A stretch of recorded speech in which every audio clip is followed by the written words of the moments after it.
Let's get into some terms here, and the first one I want to talk about is leverage. And we do have a question later on at the end of the show about establishing leverage.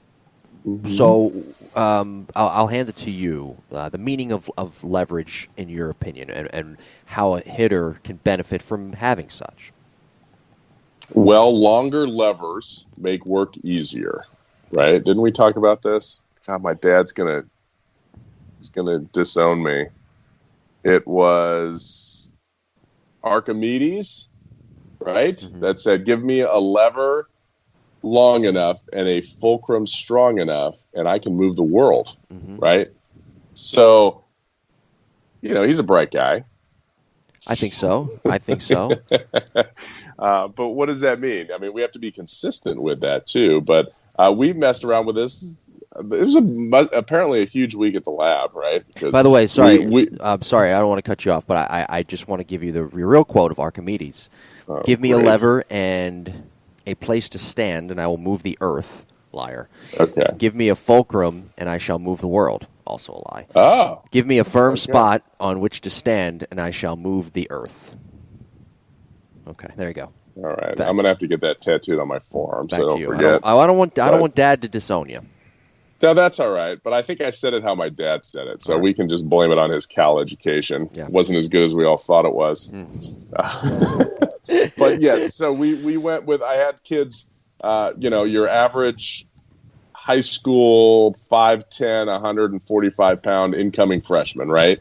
And they're using a 32-inch bat, which is the proper bat for them to use.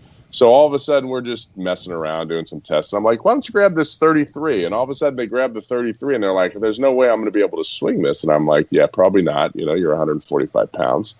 But let's see what happens. And all of a sudden, their bat speed was their bat speed was a little bit lower, mm-hmm. but their exit velocity was a little bit higher. That's fascinating. Yeah. So how could that work? Well, that's leverage, right? But leverage only works if you have a proper swing. If you have a swing where you just, and I don't want to use this as a derogatory term, but you turn the barrel, maybe not in the sense that the turn the barrel guys are talking about it, okay? Because I'm not an expert in that realm. But if you just turn the barrel and spin, okay, so I'm not saying that's how you turn the barrel in terms of the way people teach turning the barrel, but you just turn it, you don't release your hands, okay? You just kind of rotate really fast, and you hit the ball, and then your arms really don't kick in until a little bit after contact. You're not gaining the benefits of any kind of barrel release. Mm-hmm. So, again, I've looked at a pretty decent amount of swings from 2020, like balls hit really hard. They're all hitting them pretty far out in front. Mm-hmm. And the reason guys hit the ball out in front is so that they can release the barrel and release all the leverage that they've built up in the swing. Okay, leverage starts at the legs. Okay, we got our legs. Guys with long legs, long arms, right? Great long levers, long bats. But if you don't build that energy through the legs and through the body and through the arms and through the hands and then through the barrel, then leverage is lost. Leverage doesn't matter. So with the proper swings, it's fun to watch, Matt here at the lab because, this guy played pro ball for a long time. He swung a wood bat for a long time. He was surrounded by, Stanton, right? He was in the Marlins organization. And he has, great stories about, what his pregame stuff was like.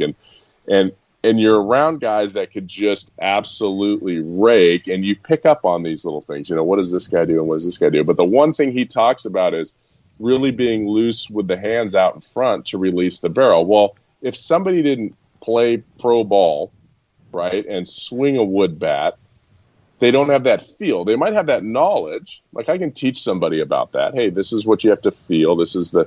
But they don't have that knowledge of what it was like making that transition. Like me, I made that transition 4 days after I signed my professional contract.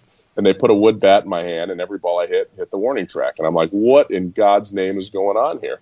And then all of a sudden I got used to the wood bat. The hitting coach had me do one drill. We've talked about this, where I just kind of released the barrel, the loose hand throw, and the ball's going 40 feet further. There's no way my bat speed went up. To hit a ball 40 feet further, that's like 5 miles an hour of bat speed, right? Yeah. So there's no way that happened. It was just me releasing energy and letting that barrel work. My hand speed was the same. My body rotational speed was the same. I was just releasing that energy, and that's where leverage comes from. And that's where it plays a very, very important part of the swing, which quite honestly is lost in the new age stuff. And I think there's multiple reasons for it. One could be the bats were really, really hot back in the day, right? So when a lot of these hitting instructors now were playing, they were, probably the early 2000s when the composites came out, and those things were like, guns. They were like shotguns. Oh, the sweet spot. The sweet spot was almost the whole bat. Yeah, and then they were hot. You could hit balls 120 miles an hour off of them, when you're like, 175 pounds. And so what happens is, yes, all you had to do was turn that thing. All you had to do was find a barrel. But then all of a sudden you get to wood, and it's like, uh-oh, that doesn't work. So now we have that trickle-down effect with the BB cores, right? And those things are dead. And now we're having to get guys to create that leverage again. And it'll pick up in the youth age, but it's not right now. I think that's probably the biggest miss in hitting is really contact point barrel release and leverage. Mm-hmm. And I think some of that's coming back when people talk about KVS and the kinematic sequence. Mm-hmm. I think that's part of it. That's the end of the kinematic sequence. If you want to transfer the energy, it's got to transfer somewhere. We got to make sure it doesn't transfer to our shoulders and arms. It transfers to the bat head, is the end of that chain. Yeah, but part of me, when you mentioned the kinetic sequencing with some of the new technologies out there, I get worried that leverage, the actual term, is going to be lost, and it's going to become this confusing term that hitters might not understand, where it could just be so much simpler. Yeah. I think leverage is, like, you talk to my dad, he understands leverage. Yeah. You talk to, major leaguers that, swing wood bats, it talks about leverage. That makes sense to them. You talk to an 18-year-old kid, a 20-year-old kid, our high school, college guys that are in here all the time, they don't have any idea leverage, what that is. It's never been brought to their attention. Yeah. We had one kid, his nickname's Barrels, at our lab. I don't know if he's listening or not, but Barrels is a tall, lanky kid. He runs, he does everything well. He plays in college, and he's just he was swinging like a 32-inch bat, and he was 6'3". Yeah. And we're like, buddy, what are you doing here? He's like, well, I find the barrel with that. I'm like, you could probably find the barrel with a 34. And imagine, and sure enough, gets a 34. His bat speed, I don't even think it changed when we put him on the blast. It was the same number. And now his exit velocity, was like 98. Now it's over 100. Mm-hmm. And that's what's cool about technology is you can, hey, let's try this. Oh, that didn't work. Yeah. Scrap it. Or let's try this. Wow, that was huge. Does that feel that much bigger and heavier? No. Yeah. Well, then let's use it.